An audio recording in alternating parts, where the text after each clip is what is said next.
Welcome to my channel. This is JC Rock and Metal Reviews.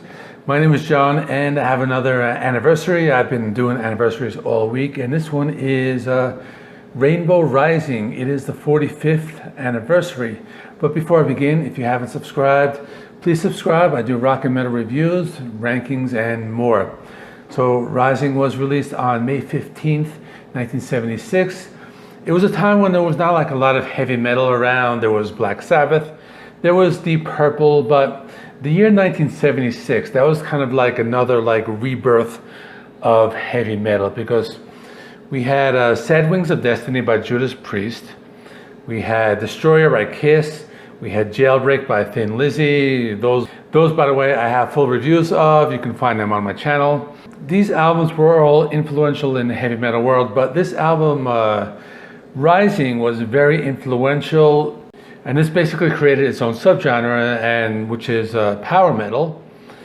There are a lot of fantasy-oriented lyrics or big sound. You know, people do believe that this is the world's first power metal album. You can debate that, but we cannot debate that it is a very influential album. So let me talk about the album a little bit. So the group was basically a supergroup. So you have Ronnie James Dio on vocals. You got Ritchie Blackmore on guitar, you have Cozy Powell on drums, then you have Tony Carey on keyboards. Now that's a name you might not recognize at first, but he does have a very lengthy career. And we have Jimmy Bain on bass, and Jimmy Bain, another guy you might not really know, but he has worked with Thin Lizzy, and he was in the Dio band. He actually co-wrote Holy Diver and Rainbow in the Dark. So really all top-notch musicians here. The album was produced by one of the greats, Martin Birch. And Martin Birch, we know him. He produced bands Fleetwood Mac, Deep Purple, Whitesnake, Black Sabbath, Blue Oyster Cult, and Iron Maiden. So this album has 6 songs, a runtime of about 33 minutes. So I'm just gonna go through them track by track. So the first song is Tarot Woman. Starts out with some really like futuristic keyboards. Basically the first minute of the song, it just isolated keyboards. It just creates this whole like, it sounds very futuristic, almost like Deep Purple-ish. But the guitar and the drums come in, you know, the keyboards really work well with the guitar. Ronnie James Dio, really great vocals on this. This is actually his second album with Rainbow, so the fans already knew who he was. And the lyrics, you know, most of the lyrics are fantasy oriented. It's about a tarot woman. A lot of heavy riffs in it. There's some really great lead guitar playing. The drums sound really great in this one, and a good way to open the album. The next song is called Run With a Wolf.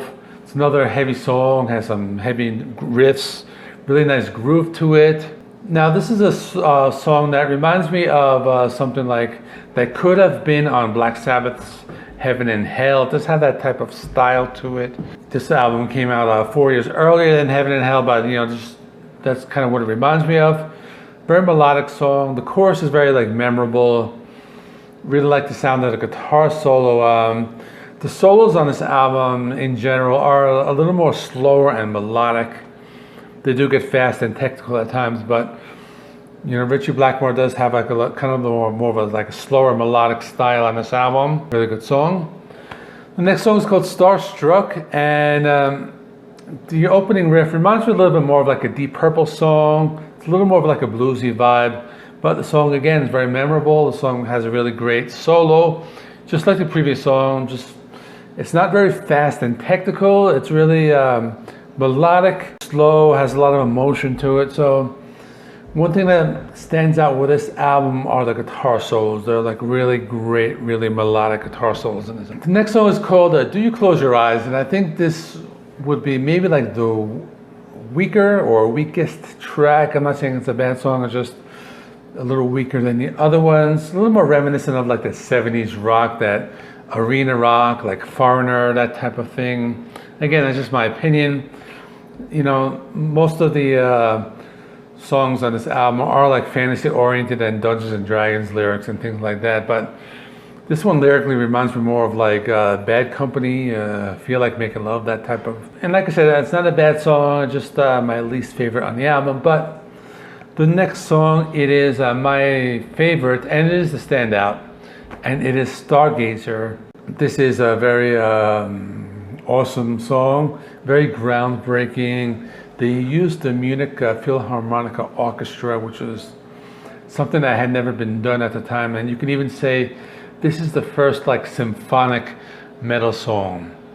It's very epic. There's like an 8.5 minute runtime. The song opens up with like one of the best like drum intros in rock, in my opinion. I mean, this could have been the inspiration for like Judas Priest's Painkiller.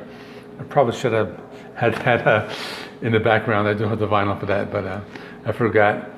But it is so awesome. The orchestra really makes the song. Like if you took the orchestra out, like the song wouldn't really work. Like I don't really think an unplugged version of the song would work. You need that sound. You need that really big sound. I like the guitar solos. I like just everything about it. It's very melodic, and but the solo does start to shred after like a little bit towards the middle of the song. Really some really great solos. Probably some of his best since his days in Deep Purple. The lyrics, super epic, super like fantasy oriented.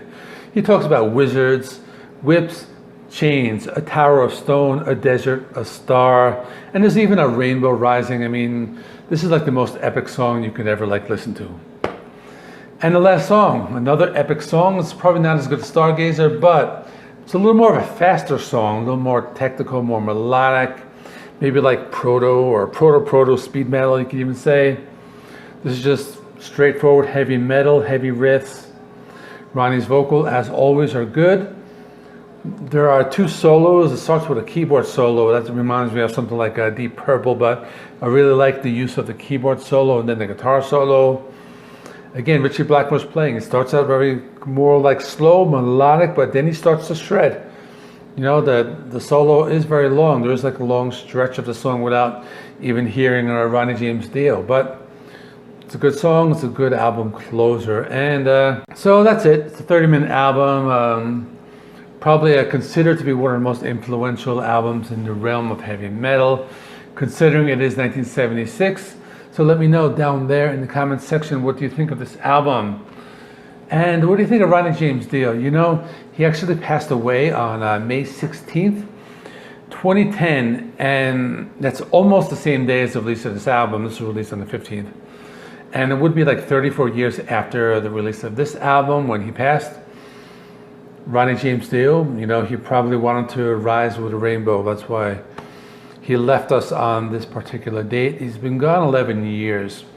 Doesn't really seem that long. I remember hearing about it through a Facebook post, which also doesn't really seem that long ago, but it's kind of crazy to think that, you know, Facebook has been around a good 13, 14 years, and you know, Ronnie's gone. He's really missed. Kind of wished he was around to put out some more albums. You know, he would have had some really great ones. So that's it. Coming up next, the 50th anniversary of Paul McCartney's Ram.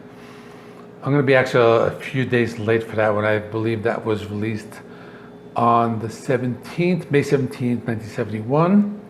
It's a great album. It's actually fairly new to me. You know, when I was growing up, I was more of like a John Lennon fan. This album I probably listened to the first time not too long ago. I knew some of the singles, but I'll do that tomorrow, hopefully. And check out my in-video links, and I'll see you in the next one.